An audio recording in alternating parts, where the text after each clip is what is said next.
आयुष्य जिजवत असताना जीवनाचं सार्थक झालं, प्रापंचिक गोष्टीची श्रीमंती मोजायची असेल, पारमार्थिक गोष्टीची श्रीमंती मोजायची असेल तर दोन्हीचं मोजमाप करत असताना आपण प्रपंचाला किती महत्त्व देतो आणि परमार्थाला किती महत्त्व देतो, पण दोन्ही गोष्टी ज्यांच्याकडून साध्य होत आहेत। जीवनामध्ये सगळ्या गोष्टी आपण सगळ्या गरज पूर्ण करत असतो, पण जीवन जगत असताना काही लेकरं बाळ, जमीन, प्रॉपर्टी, गाडी, बंगला, पैसा असेल, आपलं घर चांगलं असेल तर लोक आपल्याला विचारतात, आपल्याकडे पैसे असतील तर पाहुणे रावळे आपल्याला विचारतात, अन्यथा बहीण कुणाची भाऊ कुणाचा कोण कोणाचे सगळे सोय रे नाही रे नाही रे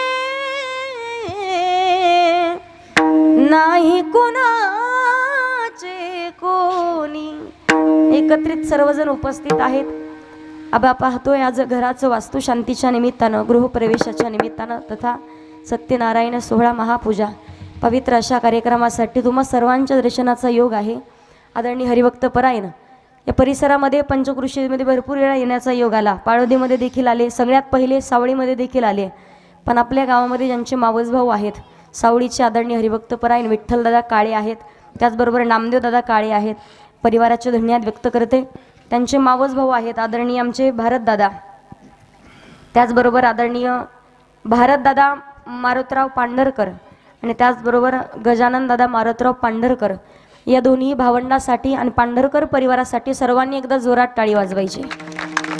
धन्यवाद व्यक्त करते। आपण पाहतोय संत कृपा झाली, इमारत फळाली, ज्ञानदेवी रचिला पाया आणि उभारिले देवालया। वारकरी संप्रदायाची इमारत वेगळी आहे आणि आपली इमारत वेगळी। खास करून हा भंग निवडण्याचं कारण, आता वास्तुशांती म्हटलं की बऱ्याच जणाला वाटतं इमारतीचा हा भंग, इमारतीचा हा भंग, ती वारकरी संप्रदायाची इमारत वेगळी, कोणी पाया झाले, कोणी खांब तर कोणी कळस, आपली इमारत ही वेगळी आहे। पण आपल्या इथं धन्य माता पिता तयाची आहे, ज्यांनी स्वतः प्रपंच करून परमार्थ सुद्धा साध्य केलाय। चांगलं काम करायचं आहे, काहीतरी घरामध्ये प्रवेश करायचा, खूप मोठी इमारत ज्यांनी बांधलेली आहे, घरात प्रवेश करत असताना वास्तुशांती केली पाहिजे, महापूजा केली पाहिजे। मी तुम्हाला सांगणार आहे, मी वास्तुदोष, काल सर्पदोष आणि पितृदोष या दोषातून मुक्त व्हायचं असेल तर काय करावं लागेल, पण तत्पूर्वी पवित्र अशा कार्यक्रमासाठी आवर्जून ज्यांची उपस्थिती आहे, पांढरकर परिवारावरती नितांत प्रेम करणारी सर्वच नातेवाईक पाहुणे मंडळी आहेत, पांढरकर परिवाराच्या वतीनं तुम्हा सर्वांचे मी धन्यवाद व्यक्त करते। त्याचबरोबर महाराष्ट्रामध्ये आज गुणीजन म्हणून जे लाभलेले आहेत, गायनाची साथ करण्यासाठी लाभलेले, अतिशय सुंदर ज्यांचा आवाज आहे, बऱ्याच जणालाच खुशी झाली असेल दादा येणार म्हणून, भरपूर दिवसाच्या नंतर भेट झाली आमची सुद्धा। आदरणीय हरिभक्त परायण, आवाज तर फार सुंदर पण स्वभावही तेवढा सुंदर आहे। आमची भेट याच्या अगोदर बऱ्याच वेळा झाली, पण सगळ्यात अगोदर मी जेव्हा नवीन कीर्तनकार होते आणि ते बी नेमके संप्रदायात आलेले होते, तेव्हा ते फोकसला नव्हते, तेव्हा त्यांची आमची भेट झालेली। दादांचा स्वभाव एकदम मोकळा, मला म्हणत आहे आपली भेट झाली पण तेव्हा आपण फोकसला नव्हतो म्हणे, शब्द लक्षात आहेत, खूप सुंदर स्वभाव आहे। एकदा आमचे आदरणीय हरिभक्त परायण कैलास दादा पवार एकदा जोरात टाळी वाजवून स्वागत करायचे, दादांचे धन्यवाद व्यक्त करते। तिकडे आदरणीय हरिभक्त परायण अतिशय सुंदर आवाज आहे, तुकाराम महाराज राऊत आहे, दादांचे धन्यवाद व्यक्त करते। त्याचबरोबर इकडे हरिभक्त परायण मंडळी थोड्या जोरात वाजवा टाळे, व्याजानं नका दिवाशा। हरिभक्त परायण उत्तमराव घाटुळ आहेत, हरिभक्त परायण रावसाहेब घाटुळ आहेत, त्यांचे धन्यवाद। मृदंगाची साथ करण्यासाठी लाभलेले आदरणीय हरिभक्त परायण नवनाथ महाराज, दादांचे धन्यवाद व्यक्त करते। इकडे आदरणीय हरिभक्त परायण पाळोदीचे आहेत आमचे गजानन दादा, दादांचे धन्यवाद व्यक्त करते। त्याचबरोबर अर्जुन दादा देखील उपस्थित आहेत, खूप सुंदर बोलतात पाहिजे मग जुळून, दादांचे धन्यवाद व्यक्त करते। सर्व टाळकरी मंडळी, गुरुजन मंडळी, पांढरकर परिवारावरती नितांत प्रेम करणारे परिसरातील भजनी मंडळी, सर्वांचे धन्यवाद। सोबदार देखील आहेत, एक दिवसाच्या कीर्तनात कुठं दिसले नव्हते पण आले, नाराज नाहीत ना काय, पाळदिल झाली म्हणे आपली भेट। बाबांचे धन्यवाद व्यक्त करते। तिकडे विनेकरी बाबा आहेत, चांगली साऊंड सिस्टीम आहे, सर्व यूट्यूब चॅनल आहेत, त्यामध्ये आमचे आदरणीय हरिभक्त परायण विठ्ठलदादा पौळ आहेत, तिकडे गोविंददादा पौळ आहेत, आणि तिकडे गिरगावचे आलेले आमचे दादा, पहिलाच परिचय आहे सुजित दादा, ते बी पौळच आहेत का, सगळी भावकी आली आज इकडं। तुमचे धन्य, भांडण करू नका फक्त आता तिथं बसल्या बसल्या, तुमचे धन्यवाद व्यक्त करते। त्याचबरोबर चांगली साऊंड सिस्टीम आहे, माझी वडीलही कीर्तनासाठी उपस्थित आहेत. सर्वच हरिभक्तपरायण मंडळी, सावळीवरून आलेली मंडळी आहेत, पाळोदीवरून आलेली मंडळी आहेत, बाकी सर्व परिसरातून आलेली भजनी मंडळी, सर्वांचे नावं काही मला परिचित नाहीत. म्हणून कोल्ह्यावरून आलेले आमच्यासोबत आमचे आदरणीय हरिभक्तपरायण, ज्यांच्याकडे गेल्या 3 वर्षापासून माझं कीर्तन होतं, आमचे वैभवदादा भिसे, एकदा जोरात टाळी वाजवायची त्यांच्यासाठी. सर्व हरिभक्तपरायण मंडळी, चष्मेवाले, फेट्यावाले, मिशावाले, गंधावाले, पदर घेतलेल्या, बिना पादऱ्यावाल्या, सगळ्यांचे धन्यवाद व्यक्त करून आपण कीर्तनाला सुरुवात करूया. विठ्ठल विठ्ठल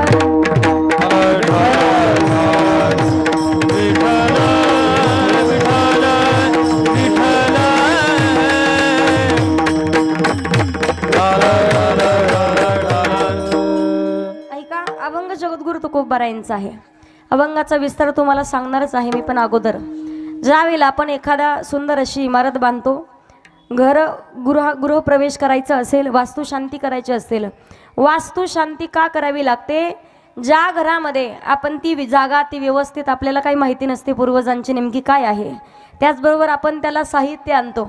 साहित्याचाही दोष असतो, कारण कित्येक वेळेला आपण जी वाळू त्या घरासाठी, बांधकामासाठी वापरतो, कित्येक लोकांच्या हस्ते त्या वाळूमध्ये, त्या गंगेमध्ये समर्पित झालेले असतात, आणि ते जर काही अशांत झालेले आत्मे असतील, अशांततेने ज्यांचा प्राण निघून गेलाय, तीच अशांतता आपल्या घरामध्ये ती बांधकामाला लागते, आणि त्या घरात वावरणारा प्रत्येक व्यक्ती सुद्धा अशांत राहतो. काही लोक सांगतात, ताई खूप काही गाडी आहेत, बंगला आहेत, सगळ्या गोष्टी आहेत, 50 एकर जमीन आहे, 3 मजली इमारत बांधली आहे, पण घरामध्ये कोणीच समाधानी नाही, शांतता नाही, कायम आजारी राहतात, मन अस्वस्थ राहत आहे.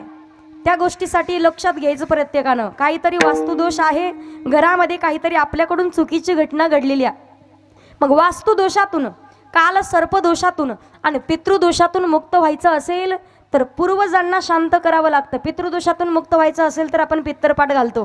काल सर्पदोषातून मुक्त व्हायचं असेल, त्र्यंबकेश्वर या ठिकाणी ब्राह्मण बुवा सांगतात, जा आणि 5 दिवसाचा विधी करून या. पण वास्तुदोषातून मुक्त व्हायचं असेल, भगवान परमात्माच्या हरिकीर्तनानं, ब्राह्मण बुवाच्या मंत्र उच्चारानं केलेली पूजा जी आहे, महापूजा, ती महापूजा केल्याच्या नंतर जे कोणी व्यक्ती आपल्या घरामध्ये जी रेती लागलेली आहे, अशांत झालेले जे व्यक्ती आहेत की त्यांचा काही भाग आपल्या घरामधल्या वस्तूंना लागलेला आहे, त्याच घरांना शांत करण्याचं काम करते. आणि घरामध्ये नांदत असलेला तो व्यक्ती, वावरत असलेला तो व्यक्ती, कधीच डोक्यामध्ये वाईट विचार येत नाही. धरलेलं काम पूर्णत्वात जातं आणि केलेला संकल्प सुद्धा पूर्ण होतो. पण हे घडण्याच्या अगोदर पांढरकर परिवाराचे द्यावे तेवढे धन्यवाद कमी आहेत. एखाद्यानं घर बांधलं, कोणाचा वाढदिवस असेल तर लोक आनंद साजरा करतात. कसा? डाब्यावर जाऊन 4, 5, 10, 15 मित्राला पार्टी देणार. दोष कमी नाही होत, दोष वाढतो जास्त. पण चांगला हेतू मनामध्ये आला की आपण जर साधू संतांच्या विचारांनी आपल्या घरामध्ये वावरण्याला, प्रवेश करण्याला जर सुरुवात केली, कदाचित या पांढरकर परिवारावरती कधीच संकट येणार नाही. आणि भगवान पंढरीश पांडुरंग परमात्मा कोणतीच गोष्ट यांच्या जीवनामध्ये कमी पडू देणार नाही. चांगल्या कामाची सुरुवात ही चांगल्या कार्याने झाली पाहिजे, हरिकीर्तन झाली पाहिजे, भगवान परमात्माच्या नामचिंतनानं झाली पाहिजे. एक सुंदर अशी कथा सांगते. कधी कधी जर आपण विचार केला, ज्या ठिकाणी इमारत बांधली आहे, पूर्वजी काही पूर्वीच्या काळात त्या ठिकाणी एखादी अघटित घटना घडलेली असेल तरी सुद्धा आपल्या मनात द्वेष येतो. कारण प्रभू रामचंद्र जेव्हा 14 वर्षाच्या वनवासाकरिता गेले, आपण जर विचार केला, सीता माता या महान पतिव्रता होत्या, आणि लक्ष्मणजीनं सुद्धा 14 वर्ष न विकल्प येता, न द्वेष मनामध्ये येता प्रभू रामचंद्राची सेवा केली आहे. पण एक दिवस अरण्यमधून जात असताना प्रभू रामचंद्र समोर चालतात, सीता माता मध्ये आहेत, पाठीमागे लक्ष्मणजी. पण यांच्या दोघांच्या मध्ये विकल्प आला की मिथिला नरेश, जनक राजाची कन्या मी जानकी सीता, ऐश्वर्यामध्ये राहणारी राजाची कन्या आहे. मग वनवास आला फक्त यांच्या हाताला, स्वामींच्या वाट्याला आला, त्यांच्या नशिबाला आलाय. पण त्यांच्या पाठीमागे मला 14 वर्षाच्या वनवासाकरिता जाण्याची गरज काय होती? पण रिकामी मी सुद्धा यांच्या पाठीमागे 14 वर्ष वनवासाकरिता आलेली आहे. लक्ष्मणजीच्या सुद्धा डोक्यात तोच विचार आला. 14 वर्षाचा वनवास आमच्या दादाला होता, आणि दादाचा वनवास मी माझ्या वाट्याला का घेतलाय? समोर आले, ती जागा सोडली, समोर आले. समोर आल्याच्या नंतर दोघांच्याही डोळ्यात पाणी आलं. लक्ष्मणजी आणि सीता माता ढसढस रडत आहेत. राघवांनी विचारलं, रडायला झालं काय? सीतेला विचारलं, सीता बाबांची आठवण येते का? मिथिला नगरीची आठवण येते का? नाही स्वामी. मग कौशल्य मातेची आठवण येते का? म्हणे नाही स्वामी. मग अयोध्येची आठवण येते का? म्हणे तसंही नाही. मग झालं तरी काय रडायला? सीता मातेने उत्तर दिलं की स्वामी 14 वर्षाच्या वनवासाकरिता महान पतिव्रता आहे म्हणून पातिव्रत्य हा धर्म पाळण्यासाठी आलेत. आणि महान पतिव्रता ती पती जर पैशावाले असतील, सुखी समाधानी असतील, आनंदात असतील तर त्यांच्या सोबत राहणं नाही, तर पतीच्या सुख दुःखामध्ये साथ देणं, त्यांच्या सोबत राहणं हा पातिव्रत्य धर्म आहे. मग पतिव्रता धर्म पाळण्यासाठी मी तुमच्या सोबत आली आहे स्वामी. पण मनामध्ये एक वाईट विचार निर्माण झाला, स्वार्थी विचार निर्माण झाला की वनवास तर तुमच्यासाठी होता पण तुमच्या सोबत मी उगाच कशाला आले. लक्ष्मणजींनी सुद्धा सांगितलं, प्रभू रामचंद्र म्हणतात तुमच्या दोघांचाही दोष नाही म्हणे. काही काळापूर्वी या ठिकाणी 2 राक्षस होते. त्या राक्षसांच्या मनात एक अप्सरा पाहिली आणि राक्षस एवढे तपश्चर्या करायचे, ज्या वेळेला इंद्राला वाटलं या दोघांनी तपश्चर्या केली, देवाची प्राप्ती केली तर आपलं इंद्रपद जाण्याची शक्यता आहे. मग एका अप्सरेला पाठवलं. अप्सरेला पाहिलं या 2 राक्षसांमध्ये आपसामध्ये दोघांचेच भांडण लागले. एवढं घनघोर युद्ध होतं की दोघांनी एकमेकांचा जीव घेतला, मरण पावले. त्यांचेच रक्ताचे थेंब जे स्वतःच्या स्वार्थापोटी झालेला विकल्प मनात होता, स्वार्थाचे रक्ताचे थेंब त्या ठिकाणी पडले. म्हणून या तुमचा दोष नाही म्हणे, या जमिनीचा या जागेचा दोष आहे. म्हणून तुमच्या मनामध्ये सुद्धा स्वार्थी विचार आलाय. मला सांगायचं ज्या ठिकाणी आपण राहतोय ती सुद्धा जागा आपण कधीतरी चेक केली पाहिजे. बरं नाही याच्यातून दोषातून मुक्त व्हायचं असेल, कधीतरी आपण ब्राह्मण बुवाच्या हातनं पूजा मंत्र उच्चार करून घराची बांधकाम करण्याच्या अगोदर सुद्धा आपण पाया खाणणीच्या अगोदर ती जमीन आपण स्वच्छ आणि मंत्र उच्चार करून ती पवित्र केली पाहिजे. मग लोक म्हणतात कधी कधी आजचा चांगला दिवस आहे, पहा गृहप्रवेश करायचा असेल, शास्त्रानुसार श्रीमद भागवत महापुराण कथेमध्ये सुद्धा आणि शिव महापुराण कथेमध्ये सुद्धा येत आहे, ज्या वेळेला महिन्याचं नामकरण झालेलं होतं, ज्या वेळेला वारांचं नामकरण झालं, मग कोणत्या वाराला कोणत्या देवाची पूजा करावी, कोणतं काम करावं विचार जर केला, घर बांधायला चालू करायचं असेल कधी करावं, सगळ्यात चांगला महिना सांगितला श्रावण महिना. बाकी इतर महिन्यात तुम्ही जर घर बांधायला चालू केलं काही ना काहीतरी अनिष्ट आल्याशिवाय राहणार नाही. पण श्रावण महिन्यात जर तुम्ही घर बांधकामाला चालू केलं तर ते घर तुमचं काही कालावधीमध्ये पूर्ण होईल. मग घर पूर्ण झाल्यावर गृहप्रवेश करावा, पण कोणत्या वारी करावा? श्रीमद भागवत महापुराण आणि शिव महापुराण कथेमध्ये वार सांगितलेला आहे. गृहप्रवेश करण्यासाठी अतिशय चांगला वार आहे कोणता, तर तो शनिवार आहे. तुम्ही कथा कधीतरी ग्रंथ वाचून पहा, तुमच्या लक्षात येऊन जाईल. सगळ्यात चांगला वार असेल कोणता, तर तो शनिवार आहे. आणि योगायोगानं मला विठ्ठल 2-3 तारखा सांगत होते, पण जुळत बरोबर शनिवारचा दिवस आलाय. मी सांगितलं मला आजच्याच तारखेत जमल, नाही तर नाही. मग त्यांनी आजची तारीख निवडली. मला सांगायचं आहे या वास्तुदोषातून मुक्त व्हायचं असेल तर हरिकीर्तन भगवंताचं नामचिंतन करावं. साधू संतांनी सुद्धा सांगितलंय पितृदोषातून मुक्त व्हायचं असेल तर आपले पितर जीव घालावे लागतात, ते पितरांचा आत्मा शांत करावा लागतो. काल सर्पदोषातून मुक्त व्हायचं असेल तर आपल्याला त्र्यंबकेश्वर या ठिकाणी जाऊन 5 दिवसाचा विधी पूर्ण करावा लागतो. मग साधू संतांचे विचार जरी आपण केले, साधू संतांचे विचार केले, प्रत्येक पांढरकर परिवारातील असेल या गावातील असेल, प्रत्येकाच्या डोक्यात साधू संतांचे विचार आहेत, भगवान परमात्माचं नामचिंतन आहे.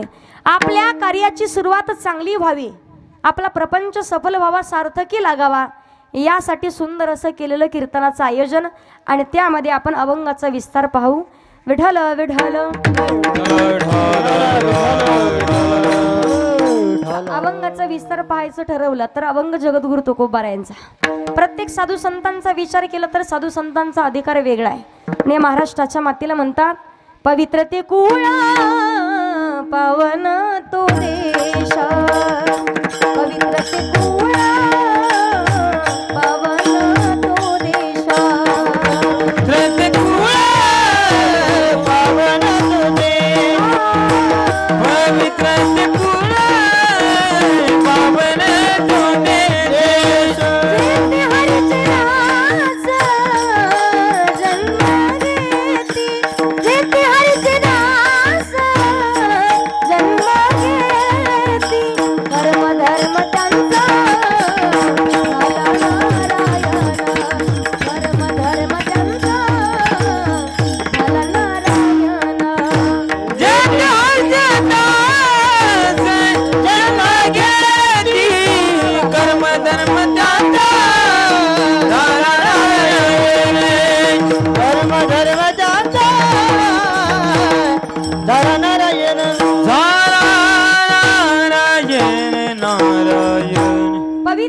कुळ पावन तो देश जेते हरीचे दास जन्म घेती. प्रत्येक संताचा अधिकार वेगळा आहे. ज्ञानदेवी रचिला पाया उभारिले देवालया ना मातयाचा किंकर जेने केला हा विस्तार जनार्दन एकनाथ खांब दिला भागवत बहिणी म्हणे फडकविती ध्वजा आणि निरूपण केले ओझा. वारकरी संप्रदायाची इमारत आहे. कोणी पाया झाले, कोणी खांब तर कोणी कळत झालेत.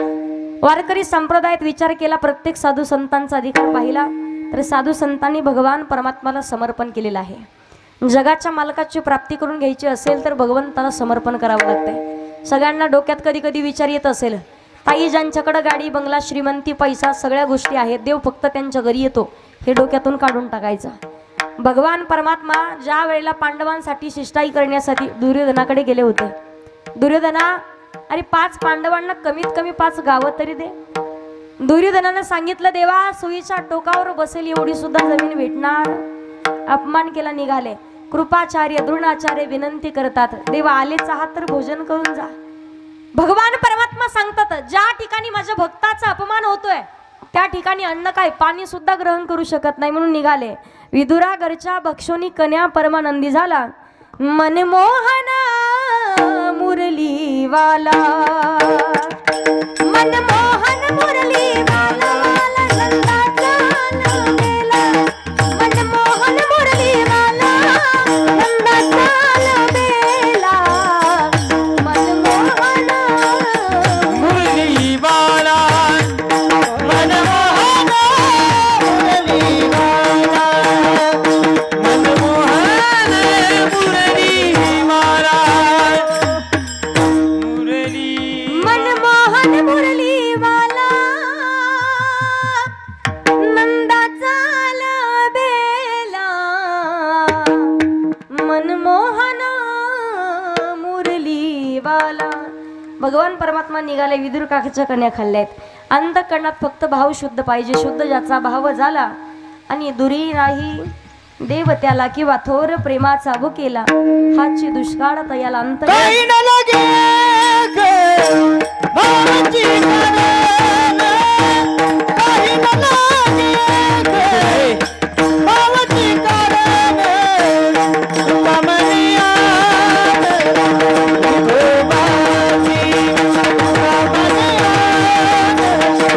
विठोबाची काही न लगे काही न लगे भावाची कारण तुका मनिया विठोबाची तुका मनिया विठोबाची विठोबाची तुका काही न लगे एक भावाची कारण तुका म्हणे आन विठोबाची. जगाच्या मालकाला फक्त भाव पाहिजे. अंतःकरणात भाव शुद्ध असेल, जगाचा मालक न सांगता ज्यावेळेला आपण भगवान परमात्माचा विचार केला तर प्रत्येक साधू संतांच्या घरी जगाच्या मालकानं कार्य. साधू संतांनी कधीच कोणती गोष्ट मागितली नाही, पण तरी सुद्धा कावडीने पाणी ज्या घरी चक्र पाणी वाहे. द्वारकेची मूर्त द्वारकेची मूर्त द्वारकेची मूर्त एकनाथा घरी पाणी वाहे हरी कावाडीने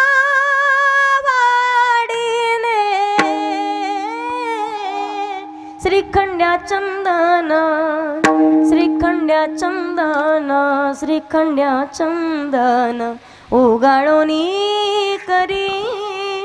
संतांनी फक्त भगवंताला समर्पण. निळामने देव राम त्याचे घरी निळामने देव राम त्याचे घरी निळामने देव राम त्याच्या घरी निळामने देव राम त्याच्या घरी तत्त्वपदारी करी तसे तत्त्वपदार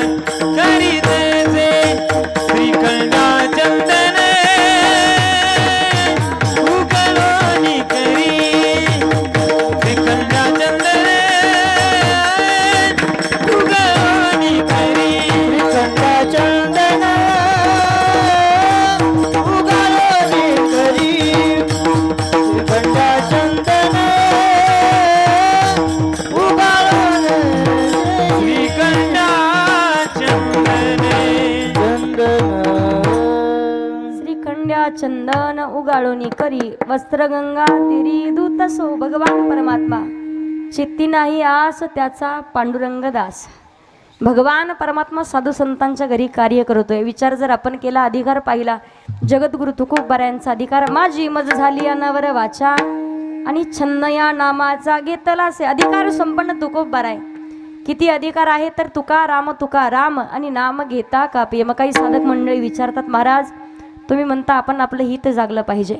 जगद्गुरु तुकोबाराय म्हणतात, जो आपलं हित जागतोय, जो आपल्या हिताच्या ठिकाणी जागा आहे त्याला धन्यता नाही. धन्य माता पिता तयाचे अभंगाच्या पहिल्या चरण. आपुलिया हिता जोसे जाग आपुलिया हिता जोसे जागता आपुलिया हिता जोसे जागता आपुलिया हिता जोसे जागता आपुलिया हिता जोसे जागता आपुलिया हिता जोसे जागता आपुलिया हिता जोसे जागता आपुलिया हिता जोसे जागता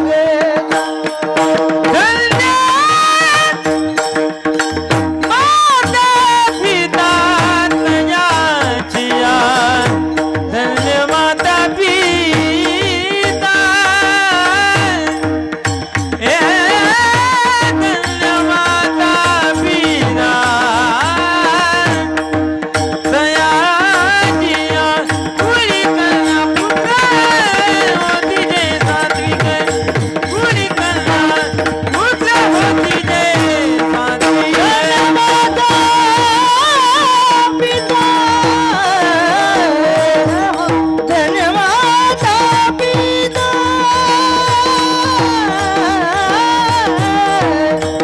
धन्य माता पिता दयाचिया पुरी कन्या पुत्र होती जे पुरी कन्या पुत्र होती जे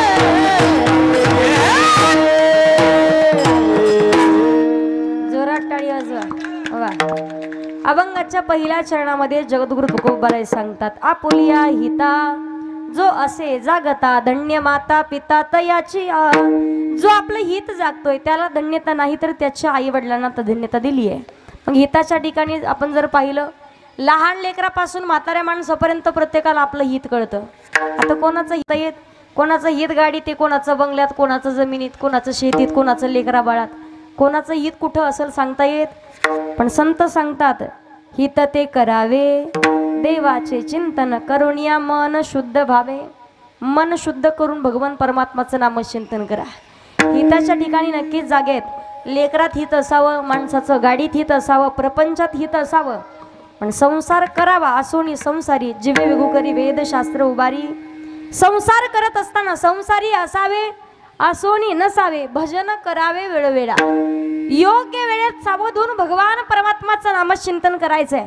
लेकरांमध्ये हित असावं, पण मुलगाही तसा पाहिजे. भगवान प्रभू रामचंद्रासारखा मुलगा पाहिजे, बाळ ध्रुवासारखा, भक्त प्रल्हादांच्यासारखा, महाराष्ट्राचे राजे छत्रपती शिवाजी महाराजांसारखा चांगल्या विचाराचा मुलगा पाहिजे. मुलगी असावी संत जनाबाई, संत मुक्ताबाई, संत बहिणाबाईंसारखी. हिताच्या ठिकाणी जागे राहावं की जे हित स्वतःच्या जीवनात 5 वर्षाच्या ध्रुव बाळानं जागलंय. हिताच्या ठिकाणी जागे होते भक्त प्रल्हाद, हिताच्या ठिकाणी जागे होत्या संत मीराबाई, संत जनाबाई. जगद्गुरु तुकोबारायांनी स्वतःचं हित जागलंय. हिताच्या ठिकाणी जागे होती म्हणून तर भगवंताची प्राप्ती झाली आहे. हिताच्या ठिकाणी जागं राहावं. जे हित शबरीने स्वतःच्या जीवनात पाहिलंय, जे हित आपण जर पाहिलं केवटानं स्वतःच्या जीवनात पाहिलंय. ज्या वेळेला स्वतःच्या वडिलांना विचारलं, एवढे मोठे पशु पक्षी जमा केलेत कशासाठी? सांगितलं, सगळ्यांचं बळी द्यायचं, तुझं लग्न आहे. भिल्लांचा राजा आहे, भिल्लांचा राजा बळी द्यायचं म्हटलं की शबरीने विचार केला, एकटीच्या लग्नासाठी हजारो प्राणी पक्ष्यांचा बळी जाईपर्यंत मीच लग्न नाही केलं तर कुठं बिघडलं. रात्रीतून अरण्यात निघून गेली. जावं तर जावं कुठे? दुर्गंधी सुटलेल्या एका मेलेल्या उंटाच्या जवळ रात्र काढली आणि मतंग ऋषीने सारख्या संताची संगती केली. रोज स्वतः झाडून घ्यायची. रस्ता झाडून घेत असताना एक दिवस त्या साधू महात्म्यांनी पाहिलं काही शिष्य मंडळी त्यांच्या जवळ होते, स्नानासाठी चालले होते. भिल्ल कुळात जन्माला आलेली विचारलं कोण आहेस? भिल्ल कुळात जन्माला आलेली, महात्मा माझं नाव शबरी. अशी चोरून सेवा केलीस का? महात्मा भिल्ल कुळात जन्माला आली आहे, माझी सेवा तुम्ही स्वीकारताल का नाही याच्या भीतीनं चोरून सेवा केली आहे. योग्य वेळेत विचार केला. जे बाकीचे शिष्य मंडळी होते ना मतंग ऋषींचे, प्रत्येक जण मोठ्या मोठ्यानं ओरडायला लागले, गुरुजी महात्मा आजपर्यंत केलेलं तप वाया गेलं. भिल्ल कुळात जन्माला आलेल्या पोरींनी आपली विटंबना केली आहे, तप आजपर्यंतचं वायाला गेलं म्हणून स्नान करण्यासाठी पंपा सरोवरावरती गेले. आतमध्ये जाऊन पाहिलं तर पाणी राहिलं नव्हतं. लाल बुंद झालेलं पाणी दिसलं. धावत पळत आले, गुरुजी अनर्थ झालाय. म्हणजे काय झालं? पाणी नाही राहिलं सरोवरामध्ये, पूर्ण रक्त झालेलं आहे. ज्या वेळेला शबरी मातीचे चरण धुतले आणि तेच पाणी चरणाचं शिंपडलं तेव्हा पाणी व्यवस्थित झालेलं आहे. हा संताचा अधिकार आहे. योग्य वेळेत विचार केला, हित जागलं. महात्मांनी सांगितलं भगवान परमात्मा भेटण्यासाठी येतील त्या क्षणापासून आश्रमात या, कधी रे येशील आश्रमात या, कधी रे येशील, ही माझी साधना रामा रघुनंदना. एक दिवस उगवला, प्रभू रामचंद्र लक्ष्मणजी येताना दिसले. शबरी मातेला भगवान परमात्माची चरण धुवायची होती पण पात्र नव्हतं. विचार जर केला, अरण्यात राहत होत्या, जेव्हा तहान लागेल तेव्हा झाडाची फळं तोडून खायच्या आणि जेव्हा भूक लागेल तेव्हा एखाद्या पात्राच्या ठिकाणी जाऊन पाणी प्यायच्या. शबरी मातेकडे प्रभू रामचंद्राचे चरण धुण्यासाठी पात्र मात्र नव्हतं, पण प्रभू रामचंद्राचे चरण धुण्याची पात्रता होती. आपली पात्रानं घरं गच्च भरली पण पात्रता नाही देवाचे चरण धुण्याची, आणि आपण ती प्राप्ती करू शकत नाही. हिताच्या ठिकाणी जागे राहिल्या, भगवान परमात्माचं दर्शन झालेलं आहे. हिताच्या ठिकाणी जागे राहिले, भगवान परमात्माला सांगितलं नदीच्या गंगेच्या तटाच्या पार केलंय, पण जेव्हा तुमच्या द्वारात येईल तेव्हा त्या भवसागराच्या पार करा.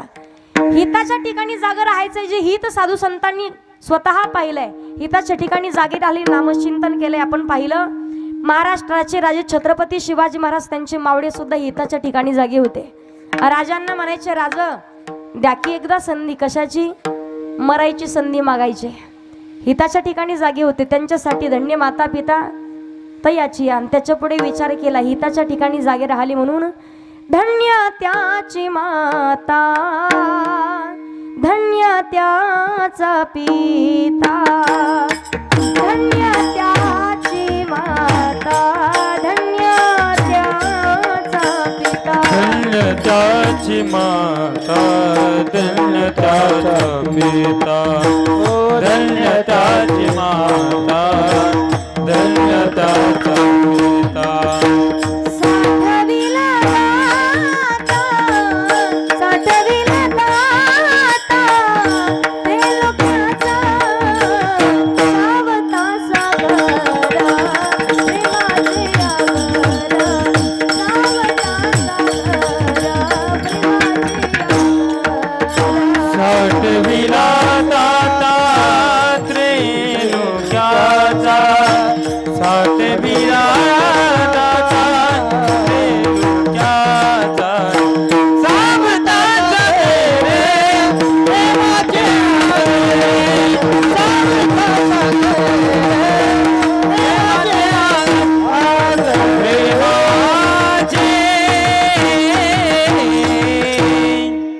त्याची माता, धन्य त्याचा पिता, साठविला दाता त्रिलोक्याचा.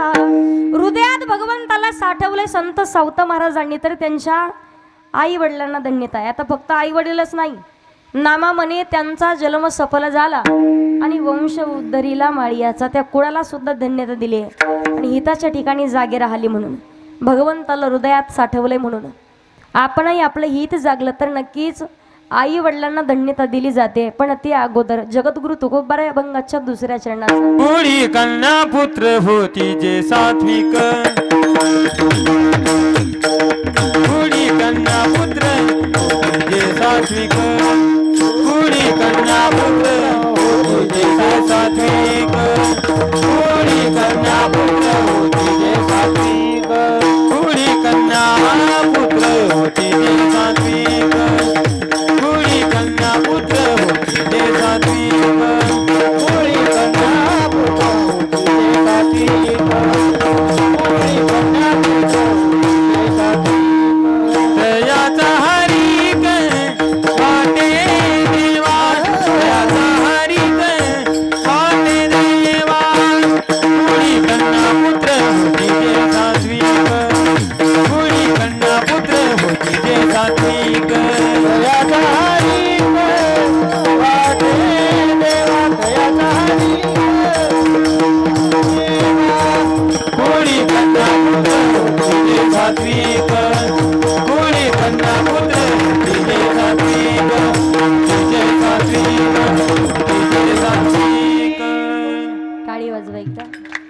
अभंगाच्या दुसऱ्या चरणामध्ये जगद्गुरु तुकोबाराय सांगतात, कुळी कन्या पुत्र होती जी सात्विक, तयाचा हरिख वाटे देवा. ज्या कुळामध्ये सात्विक विचाराची मुलं जन्माला येतात त्यांचा आनंद थेट भगवंताला होतो.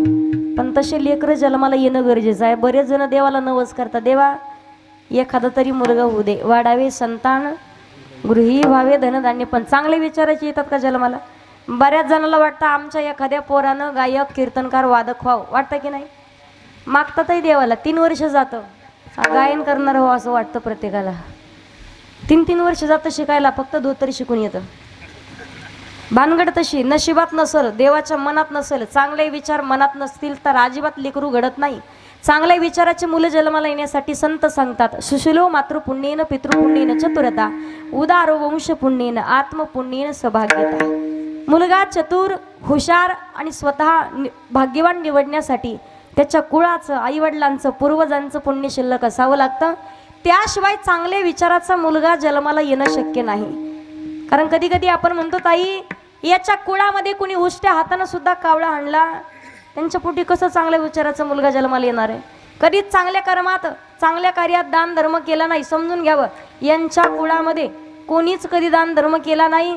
अहो काही लोक एवढे कंजूस असतात, एखादी माशी जर भाजीत पडली तर फेकून देतात, आणि तीच माशी जर तुपात पडली तर माशीसहित खाऊन घेतं. असतात तेवढे कुच्चर लोक, किती श्रीमंती असू द्या. माणसाने आपण जर पाहिलं एखाद्या डोंगरामध्ये पहिल्या काळामध्ये पाणी नव्हते, नळ नव्हता, मोठमोठ्याला टाक्या केलेल्या नव्हत्या. पावसाळ्याचे दिवस जर निघून गेले, उन्हाळ्याच्या दिवसात छोटासा एक झरा राहायचा, त्या झऱ्यात पाणी साचायचं. गावातले सगळे लोक पाणी पिण्यासाठी, पाणी नेण्यासाठी त्या झऱ्यातलं पाणी उपसून न्यायचे. रोज जर पाणी उपसलं तर नवीन पाणी तिथे यायचं, बरोबर? आता घरात बऱ्याच जणांच्या जिरे आहेत पण त्याचा उपसाच होईना. जर पाण्याचा उपसा झाला नाही तर काय होतं? त्याच्यामध्ये आळ्या होतात, त्याच्यात किडे होतात, बरोबर की नाही? तसंच आपल्या घरातल्या धनाचा सुद्धा उपसा झाला पाहिजे. ते जिरे सुद्धा असं माणसाने गच्च भरून ठेवलेले आहेत. पण काही कालांतराच्या नंतर माणसाला नक्कीच पैसा वरती नेऊ शकतो, पण माणूस पैशाला वरती कधी नेऊ शकत नाही. 2 भावाचे भांडणं लागतात, 3 एकर जमिनीवरून 3 वर्ष कोर्टात केस चालते. मग प्रश्न पडतो की रामकथा गेली कुठं? आपण फक्त या कानातून ऐकतोय. आयुष्य गेलं, कित्येक सांगणारे महाराज लोक मेले, पण आपल्यात बदल नाही झाला कधी. आपण बदल करूनही घेत नाही स्वतः. उपदेश कितीही केला आपण, एवढ्या कीर्तनात बसले तोपर्यंत असं वाटतं हेच माळकरी, आणि डुप्लिकेट वारकरी तेव्हाच ओळखायला येतात. भले मोठ्या लेटी लावून सगळ्यात पुढे बसतो. ओरिजिनल वारकरी त्याच्या पुढे फिका. ओरिजिनल महाराज सुद्धा वाटत नाही महाराज असेल म्हणून. आणि एकदा का हे दिवस सप्त्याचे, एकदा का कीर्तनाचा दिवस निघून गेला, दुसऱ्या दिवशी पाहायची गंमत फक्त. 31 तारखेला बऱ्याच लोकांनी माळा काढल्या सुद्धा. चांगल्या विचाराचे मुलं निवडण्यासाठी त्याच्या कुळाचं स्वतःचं पुण्य शिल्लक असावं लागतं. रामकथाही श्रवण केली पाहिजे. 14 वर्षाच्या वनवासाकरिता प्रभू रामचंद्र गेले. पण ज्या वेळेला सावत्र भावासाठी प्रभू रामचंद्राच्या चरण पादुकीची ज्यांनी पूजा केली भरतजींनी, राज्याभिषेक सोहळा पूर्ण होणार आहे. आणि त्याच राज्याभिषेक सोहळ्याच्या वेळेला हनुमंतराय एका व्यक्तीचा शोध घेत आहेत. कौसल्या माता आहेत, कैकेयी आहे, सुमित्रा आहे. पण ज्या वेळेला विचार केला तिथे भरतजी दिसत नाही. सगळीकडे पाहिलं, भरतजी सापडेना. राजसिंहासनाच्या पाठीमागे, भरत मालकांनी तुम्हाला समोर बोलवलंय. हनुमान, अरे रामाच्या समोर पुण्यवान जाऊ शकतात, पाप्याचं काही काम नाही. तुम्हाला कोण म्हटलं पापी? याच तर पाप्याचा जन्म झालाय म्हणून तर रामायण घडलंय. या पाप्याचा जन्म झाला नसता तर माझ्या दादाला 14 वर्षाच्या वनवासाला जावं लागलं नसतं. या पाप्याचा जन्म झाला नसता तर अयोध्येवरती दुःखाचा डोंगर कोसळला नसता. या पाप्याचा जन्म झाला नसता तर आमचे वडील आम्हाला सोडून निघून गेले नसते. आणि याच पाप्याचा जन्म झाला नसता तर आमच्या 3 माता विधवा झाल्या नसत्या. या पाप्याचा जन्म झालाय म्हणून तर रामायण घडलंय. मी पापी आहे, रामाच्या समोर पुण्यवानाची जागा आहे, पाप्याची नाही. हनुमंतराय रडत रडत प्रभू रामचंद्राकडे आले. देवा भरतजी येत नाहीत. म्हणे कुठे आहेत? पाठीमागे. काय रडत आहेत? कशामुळे? किती समोर बोललं तरी म्हणतात रामाच्या समोर पुण्यवानाचं काम आहे, पाप्याचं नाही. कशावरून पापी? या पाप्याचा जन्म झाला नसता तर रामायण घडलं नसतं असं म्हणतायत. प्रभू रामचंद्र सांगतात हनुमान त्याला पाठीमागेच राहू दे. देवा 14 वर्ष तुमची वाट पाहिली तुमच्या भावानं आणि खुशाल सांगता पाठीमागे त्याला रडत राहू दे. प्रभू रामचंद्रांनी उत्तर फार सुंदर दिलं. हनुमान भरतानी केलंय काय? म्हणजे तुमच्या डोक्यावरती छत्र आहे. प्रभू रामचंद्र सांगतात हनुमान, अरे माझ्याच भावाचं भरताचं छत्र जर माझ्या डोक्यावर असेल तर या रामाला अयोध्येत किंमत आहे. माझ्या जर भावाचं भरताचं छत्र या रामाच्या डोक्यावर नसतं ना तर मला सुद्धा किंमत जगात राहिली नसती. भावाचं प्रेम जर टिकून असेल तर कोणाचीच टप्पर नाही दोघांमध्ये फूट पाडण्याची. पण तुमचाच एकमेकावरती विश्वास नसेल तर लोक फक्त भांडणं लावून देण्यासाठी बसलेले आहेत. बऱ्याच काळापूर्वी आपल्याला वाटायचं प्रभू रामचंद्र रामलला कधी येतील अयोध्येमध्ये, पण आता प्रत्येकाला आनंदाचा दिवस वाटतोय म्हणून दरवर्षी 22 जानेवारीला आपण आनंदाचा उत्सव साजरा करतो. युग राम राज का आ गया शुभ दिन आज का, आ गया हुई जीत सनातन धर्म की हर घर भगवाले रा गया अयोध्या अयोध्या आए राम, बोलो जय जय श्री राम. ताड़ी. अयोध्या अयोध्या आए राम, बोलो जय जय श्री राम. अयोध्या अयोध्या आए राम, बोलो जय जय श्री राम. प्रभु रामचंद्र भगवान की जय. सजा दो घर को गुलशन सा, अवध में राम आए हैं, अवध में राम आए हैं, मेरे सरकार आए हैं, लगे कुटिया भी दुल्हन सी, मेरे सरकार आए. रामकथा आपण श्रवण करतोय, पण भावाभावाचं प्रेम टिकून राहिलं तर खरी रामकथा सार्थक होती. श्रीरामकथा शिवमहापुराण कथा पण ऐकतोय, पण एकमेकांच्या मधलं प्रेम टिकून राहिलं पाहिजे. विचार जर आपण केला, जोपर्यंत तुमचा खिसा गरम आहे, खिशात पैसे, तोपर्यंत हजारो लोक तुमच्या पाठीमागे फिरतात पहा. आणि या सगळ्या गोष्टीचा चांगला परिचय जर असेल कोणाला, नक्कीच आमच्या जीवनात आणि आमच्या दादा आमच्या कैला दादालाही माहिती आहे. माणसाचे दिवस आल्याच्या नंतर सगळेजण पाठीमागे पळतात पहा, पण जोपर्यंत आपल्याकडे काय नाही लोक विचारायला ओळखायला सुद्धा तयार नसतात. लई जर गरीब असेल तर म्हणतात लांबचा पाहुणा आहे आमचा. आता बरेच लोक कैला दादाच्या ओळखीचे नसतील पाहुणे, आपला पाहुणा आहे म्हणून, तरी म्हणून आमच्या जवळचा आहे, सख्खी बहीण आमची दिली यांना. लोक सांगतात तसे, लोक असे सांगतात. पाहुणे नाते असतात पण माणसाचे, पण धाग्यासारखे असतात. जपलं तर टिकतात आणि ताणलं तर तुटल्याशिवाय राहत नाही. योग्य वेळेत माणसाची अवहेलना कधीच कोणी करू नये, कारण कधी कोणाचे कोणते दिवस जातील आणि समोर आनंदाचे दिवस येतील मात्र सांगायचं नाही. आणि अन्न मान धन येतो प्रारब्ध आधीनं, कोणाच्या नशिबात हातातलं घेऊ शकतात, नशिबातलं कोणी घेऊ शकत नाही. काही काही लोक फक्त जळू जळू मेले, उगाच जळगाव करण्यात काही अर्थ नाही. फक्त प्रेमाने 2 शब्द बोलत राहा, जगात आपलं कल्याण झाल्याशिवाय राहत नाही. आणि कैलास दादा तेच लोक निंदा करत असतात, आपल्या लोकांची तर तेच करतात जे आपली कधीच बरोबरी करू शकत नाही. त्यांना माहिती आपण यांच्या पुढे कधी जाणार, त्याच लोकांना कामं नसतात. माणसाने योग्य वेळेत नाते जपले तर एकमेकांच्या विषयी द्वेष भावना कधीच मनात उत्पन्न होणार नाही. यासाठी तर कथा कीर्तन ऐकायचे असतात. आजपर्यंत 50 कीर्तन ऐकले असतील तुम्ही? नाही, 10व्याचे 13व्याचे सोडून सांगते. वर्ष श्राद्धाची 50 कीर्तन, 10-15 कथा. एक तर असं करा नाही तर असं करा, नाही बोलले तर एकामेकाच्या शेजाऱ्याची शपथ. 10-15 कथा ऐकल्या असतील, 50 कीर्तन, तरी आपल्यात काही बदल? दरवर्षी फक्त बसतोय आपण, गर्दी मात्र हटत नाही. पण स्वतःच्या जीवनात बदल झाला नाही, बदल होत तर याला म्हणतात पा ओरिजिनल मराठी भाषेत, गावठी भाषा आपण म्हणतो त्याला, विहिरीजवळचाच वाफा कोरडा राहतो कायम. लाईट जाईल म्हणून अख्खं रान भिजून घेतं, पण जवळचा वाफा नेमकं भिजायला येतो, लाईट निघून जाते. कथा कीर्तन भरपूर ऐकतो आपण, लोकात बदल होतो, परिसरातले लोक ऐकून आपल्या जीवनात काहीतरी बदल करतात, पण आपण मात्र स्वतः सुधरत नाहीत. योग्य वेळेत सावधून भगवान परमात्माला समर्पण करून जीवनाचं कोटी कल्याण करून घेतलं पाहिजे. जगद्गुरु तुकोबारे सुद्धा सांगतात, जगाच्या मालकाला आनंद होईल आणि चांगल्या विचाराचा मुलगा पाहिजे. आज देव देश आणि धर्म ज्यांच्यामुळे जिवंत आहे, पांढरकर परिवारातील दोन्ही परिवाराला, दोन्ही मुलांना म्हटलं पाहिजे धन्य माता पिता तयाच्या. खरे लेकरं पाहिजे तर चांगले विचारायचे. पहिल्या काळात जर विचारलं तुम्हाला 16 वर्ष ते सांगणार तुम्ही मला, पण याचा विचार कधीच केला नाही. भावार्थ दीपिका सारखा, ज्ञानेश्वरी सारखा महान ग्रंथ ज्यांनी आपल्यासाठी दिलाय ना, ज्ञानेश्वरी सांगितली माऊली ज्ञानोबांनी ती फक्त 16 वर्षी. महाराष्ट्राचे राजे छत्रपती शिवाजी महाराजांनी 16 वर्षी स्वराज्य स्थापनेची शपथ घेतली आणि 35व्या वर्षी अवघा महाराष्ट्र जोडलाय. धर्मवीर छत्रपती संभाजी महाराजांनी संस्कृत मधून उद्भूषण सारखा ग्रंथ लिहिलेला आहे, तोही 16 वर्षी. आपलं 16 वर्षाचं कार्ट 2-2 पुढ्या सोबतच फोडतंय. मायबापाला सुद्धा शोकांतिक आहे, ज्यांनी आपल्याला शेवटच्या वेळेला पाणी पाजल म्हणून ज्या लेकराला जन्म दिला, आज त्याच लेकरांचा अंत्यविधी करण्याची वेळ मायबापांच्या जीवनात येते. यापेक्षा दुर्दैवी घटना कोणती असू शकणार आहे? यासाठी साधू संतांचे विचार प्रत्येकाच्या डोक्यात जाणं गरजेचं आहे. साधू संतांचे विचार प्रत्येकाच्या आचरणात आणणं महत्वाचं आहे.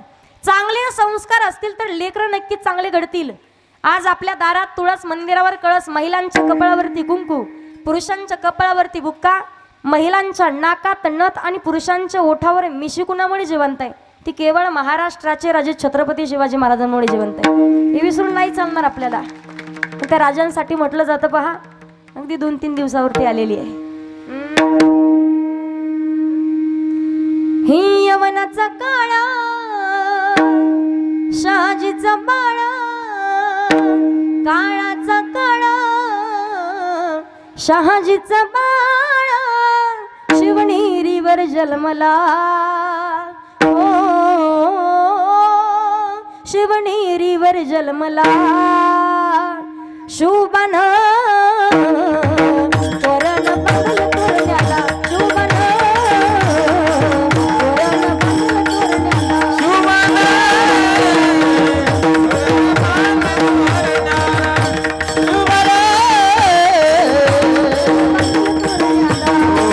यवनाचा काळा शहाजीचा काळा, काळाचा काळा शहाजीचा काळा, शिवनेरीवर जन्मला हो, शिवनेरीवर जन्मला. छत्रपती शिवाजी महाराज की शुभन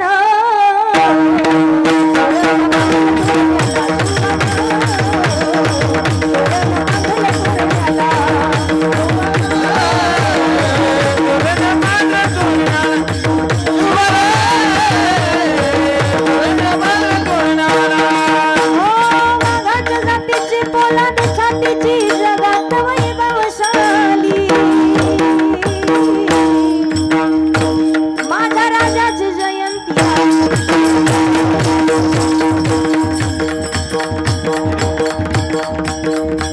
माझ्या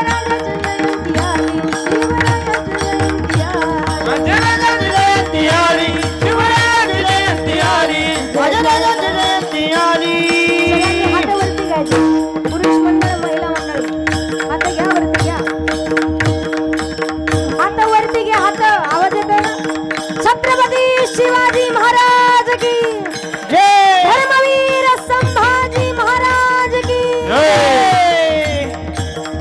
चला उठा रे उचला भगवान, चला उठा रे उचला भगवा, दैन्यात संपलं दार, दैन्यात संपलं. ला ला ला ला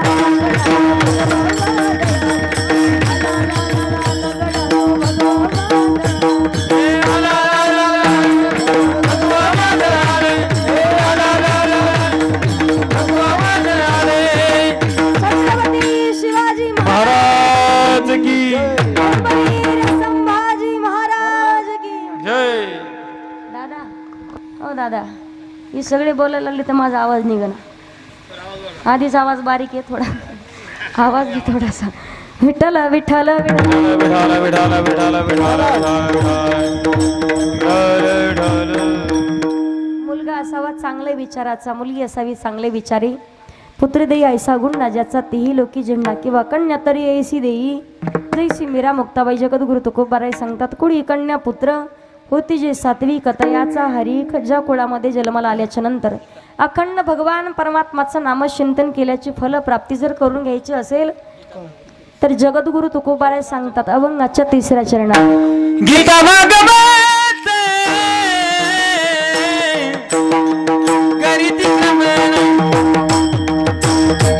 गीता भागवत करीती श्रवण, गीता भागवत करीती श्रवण, गीता भागवत करीती श्रवण.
अभंगाच्या तिसऱ्या चरणामध्ये जगद्गुरु तुकोबाराय सांगतात, गीता भागवत करीती श्रवण अखंड चिंतन विठोबाचे, अखंड भगवान परमात्माचं नामचिंतन केल्याची फलप्राप्ती करून घ्यायची असेल तर गीतेचं आणि भागवताचं श्रवण करावं. का? गीता ही जगावं कसं शिकवते तर श्रीमद भागवत ही मरावं कसं शिकवते. विचार आपण जर केला, श्रीमद भागवत महापुराण ग्रंथामध्ये एक सुंदर अशी कथा येते. 7 दिवसात जीवनाचा उद्धार करून घेतलाय. आपल्याकडे सुद्धा 7 दिवस शिल्लक आहेत. कोण कधी जाईल सांगता येत नाही. क्षणभंगुर नाही बरं बसा. राजा परीक्षितीनं जरासंधानं अनितीने कमवून आणलेला टोप सोन्याचा डोक्यात घातला. कलीने प्रवेश केला तर अरण्यात शिकार शोधण्यासाठी गेल्यावर शमिक ऋषींचा अपमान झालाय. शमिकांचे पुत्र शृंगाने श्राप दिला. शुकदेव महाराजांनी 7 दिवस श्रीमद भागवत महापुराण कथा सांगून राजाच्या जीवनाचा उद्धार आहे. त्याच्या पुढे आपण विचार केला तर राजा मुळात पवित्र होता. पहा, साधू संतांची सेवा करणारा होता. त्याचा विचार जर केला, कथेमध्येच एक कथा येते भागवत कथेमध्ये, आयुष्यभर पापाशिवाय ज्यानं काहीच केलं नाही असा असणारा आत्मदेवाचा पुत्र, त्याचं नाव आहे धुंदुककारी. धुंदुककारीनं सुद्धा गोकर्ण्याच्या मुखारविंदातून श्रीमद भागवत महापुराण कथा श्रवण केली. पिशाच चेवणीला प्राप्त झालेला होता, पण चतुर्भुज रूप धारण करून प्रगट झाला, म्हणून भागवत ग्रंथाला धन्यता दिली आहे. धन्य ही भागवती वार्ता प्रेत पीडा विनाशिनी, सप्ताहोपि तथा धन्य कृष्ण लोक फलप्रद. भागवत ग्रंथाला धन्यता आहे. गीता ही जगाव कसं शिकवते, श्रीमद भागवत हे मरावं कसं शिकवते. एका परिषदेमध्ये स्वामी विवेकानंद गेले. पहा, कित्येक ग्रंथाचार्य त्या ठिकाणी आलेले होते. गीता जीवनात किती महत्वाची आहे का. महान ग्रंथ स्वामी विवेकानंद सुद्धा गीता हा ग्रंथ घेऊन गेले. अनेक ग्रंथाचार्य आले, पण सर्व ग्रंथाचार्यांनी आपली भगवत गीता हा ग्रंथ सर्व ग्रंथाच्या खाली ठेवला. आणि त्यांना वाटलं, हा 15-16 वर्षाचा मुलगा बोलणार तरी काय, बोलणार काय. म्हटलं की स्वामी विवेकानंद उच्चारले, तुम्हा सर्व ग्रंथाचार्यांनी आमची गीता हा ग्रंथ सर्व ग्रंथांच्या खाली ठेवून असं सिद्ध केलेलं आहे की सर्व ग्रंथाचा पाया म्हणजे आमची गीता आहे. त्याच ग्रंथाचार्यांनी राग ती गीता काढली मध्ये ठेवली. गीता हा ग्रंथ मध्यभागी ठेवल्यावर त्यांना वाटलं आता काय बोलतील. स्वामी विवेकानंद उच्चारले, तुम्हा ग्रंथाचार्यांनी आमची गीता हा ग्रंथ सर्व ग्रंथांच्या मधोमध ठेवून आता असं सिद्ध केलेलं आहे, सर्व ग्रंथांचा गाभा म्हणजे आमची गीता आहे. तोच ग्रंथ काढला आणि सर्वात वरती ठेवला. भगवद्गीता हा ग्रंथ वरती ठेवला. वाटला आता काय बोलले स्वामी विवेकानंद बोलतील. तर स्वामी विवेकानंद उच्चारले की तुम्हा ग्रंथाचार्यांनी आमची भगवत गीता हा ग्रंथ आता सर्व ग्रंथाच्या वरती ठेवून असं सिद्ध केलेलं आहे की सर्व ग्रंथांचा कळस म्हणजे आमची गीता आहे. गीता ही जगावं कसं शिकवते तर श्रीमद भागवत हे ऊन सध्या बेजार झाले ते मग ते टाळ्यान काही अपेक्षा करायची नाही. सध्या असे तोंड पाहणं जसं का अख्ख्या गावाचं कर्ज यांच्यावर एवढे तोंड उतरल्यासारखं. जेवण भूक लागली का, करंट जाईना तिकडं, बरोबर आहे. इथंच ये ना तर तिकडं काय. विठ्ठल विठ्ठल. गीता ही जगावं कसं शिकवते, श्रीमद भागवत हे मरावं कसं शिकवते. अखंड भगवान परमात्माचं नामचिंतन केल्याची फलप्राप्ती करायची असेल गीता आणि भागवताचं श्रवण करायचं. मग नामचिंतन करावं का, त्याचं उत्तर तयाच्या चिंतने निरिसेल संकट तराल दुर्गट भव सिंधू. माऊली ज्ञानोबा सांगतात, पहा, नामचिंतन करा, नारायण हरी उच्चार नामाचा, आणि तेथे कळी काळाचा रेग नाही. का करावं भगवंताचं भजन. ज्ञान देव पुसे निवृत्तीची चाड, गगनाहुनी वाढ ऐसा नामाचा महिमा. वेद शिनला झाली सीमा,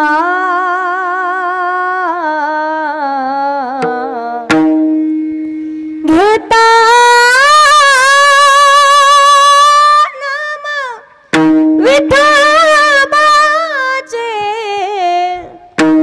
पर्वत जळते पापांचे. गीता नाम विठोबाचे, पर्वत जळती पापाचे, तेच नाम तुझे रे,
सोडावा भगवान परमात्माचं नामचिंतन करावं का तर हरी हरी तुम्ही म्हणाले सकळ तेने माया जाळ तुट दिलं करावं भजन योग्य वेळेत करावं सारासार विचार करा उठा उठी आणि नाम धरा कंठी विठोबाचे जीवनात सार काय असार काय याचा विचार करून कंठामध्ये नामचिंतन धारण करा का करावं भजन बरेच जण म्हणतील ताई अव करू म्हातारपणी आताच कुठं वय झालंय आवर आप्पा 10-15 मिनिटात कीर्तन करू द्या जेवण आणि जा तुम्ही घरी करू म्हातारपणी आमचं भजन करू आम्ही कीर्तनात बसला तुम्ही 5-10 मिनिटात कधी कोणाच्या छातीत चमकल सांगता येत अल्प आयुष्य मानवी देह शतक गणले ते अर्धरात्र खाय मध्ये बालत्व पीडा रोग क्षय काय भजनासी उरले ते पाहेगा म्हातारपणचा परमार्थ आहे नाक मुख गळू लागले लाळानी म्हणून तर संतांनी सांगितलंय जव हे सकळ सिद्ध आहे हात चालावया पाय तव तू आपले सोहित हे करा हरी भक्ती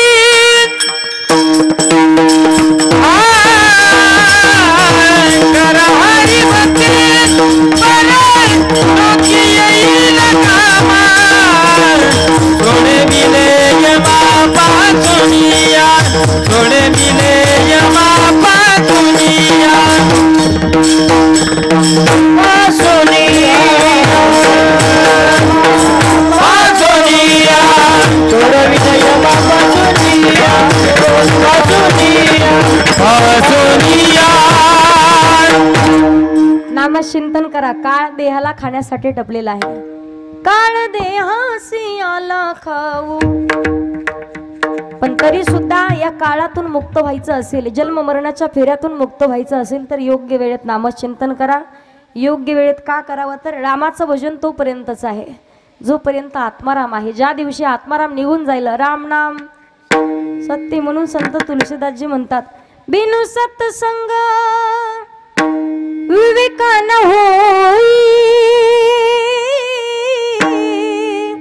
राम कृपा बिनु सुलभन सोई राम सिया राम जय जय राम राम सिया राम जय जय राम बिनु सत्संग विवेक न होई राम कृपा बिनु सुलभन सोई योग्य वेळेत नामचिंतन करावं भगवान परमात्माचं भजन करावं कारण जिंदगी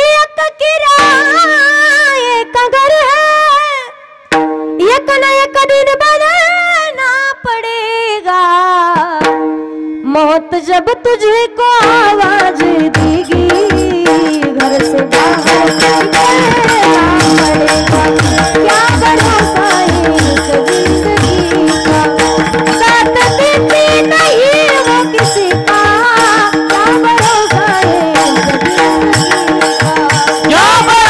है इस जिंदगी का क्या भरोसा है इस जिंदगी का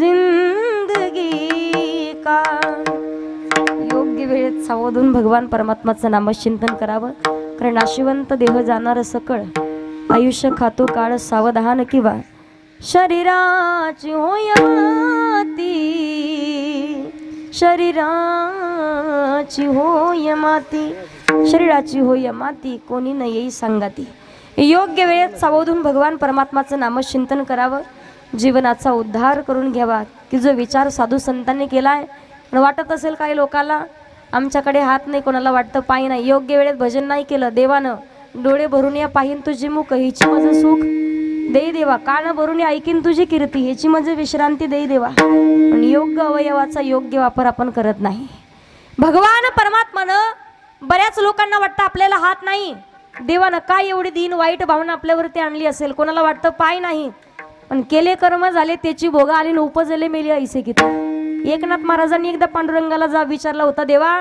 अरे तू तर म्हणतो मी दयाळू आहे कृपाळू आहे कित्येक वर्षापासून तुझ्या द्वारामध्ये घाटामध्ये लोक वारकरी भिक्षा मागतात, भीक मागतायत, यांच्यावरती कधी कृपा नाही केली तू. नाथ महाराजांना देवानी विटेवरती उभा केलं. म्हणे पहिला जन्म पहा, हात होते, पाय होते, तोंड होतं, डोळे होते, पण पाय असून सुद्धा कधीच ते तीर्थयात्रेला गेलं नव्हतं. पाय असून कधीच 2 पावलं चालत येऊन ते कीर्तनात बसलं नव्हतं. हात होते पण कधीच कीर्तनात बसल्यावर सुद्धा त्यानं टाळी वाजवली नाही भजनात. कधीच त्याने ते हातानं साधू संतांना दान धर्म केला, धार्मिक कार्यात कधी त्यानं मदत केली नव्हती. देवाला प्रश्न पडला, याला हात पाय देऊन उपयोग काय. वाणी होती, बोलता येत होतं, पण त्या वाणीनं कधीच देवाचं भजन केलेलं नव्हतं. उलट लोकांना शिव्या द्यायच्या कामात त्यांनी वाणी वापरली. देवाला वाटलं याला तोंड देऊन उपयोग काय. डोळे होते पण कधीच देवाचं रूप नाही पाहिलं. भगवान परमात्माने डोळे काढून घेतलेत. स्वतःचं कर्म स्वतःला चुकवावं लागतंय. जगी जीवनाचे सारा घ्यावे जाणून सत्वरा, जैसे ज्याचे कर्म तैसे फळ दे तुरे ईश्वर, जैसे ज्याचे कर्म तैसे फळ दे तुरे ईश्वर. जगी जीवनाचे सारे घ्यावे जाणून सत्वर, जगी जीवनाचे सारे घ्यावे जाणून सत्वर, जैसे ज्याचे कर्म तैसे फळ दे तुरे ईश्वर, जैसे ज्याचे कर्म तैसे फळ दे तुरे ईश्वर. क्षणिक सुखासाठी आपुला कुणी होत तीव्रस्त, कुणी त्याग जीवन आपुले दुःख जगे करण्यानाथ. सोड सोड माया सारी, सोड सोड माया सारी, आत्मा बोले तो नंतर, जैसे ज्याचे कर्म तैसे फळ दे तुरे ईश्वर, जैसे ज्याचे कर्म तैसे फळ दे तुरे ईश्वर. संत सांगतात, जगद्गुरु तुकोबाराय म्हणतात, गीता भागवत करीती श्रवण अखंड चिंतन विठोबाचे. आणि तुकोबाराय भंगाच्या शेवटच्या चरणात सांगतात, तुका म्हणे माझा, तुका म्हणे माझा घडो त्यांची सेवा,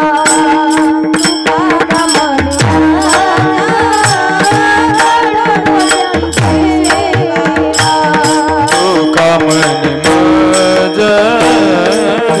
त्याची सेवा, तुका म्हणे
देवा हरी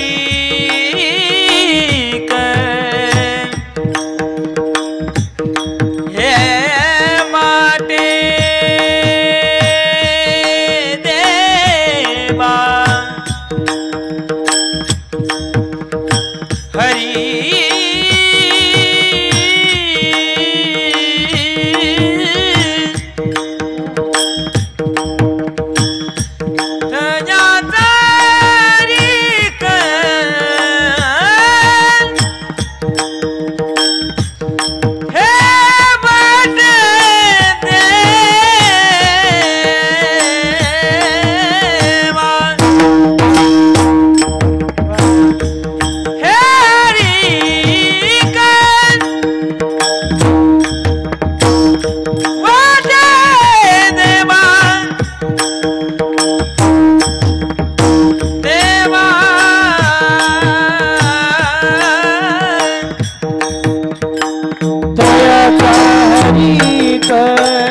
करून घ्या तयाचा हरी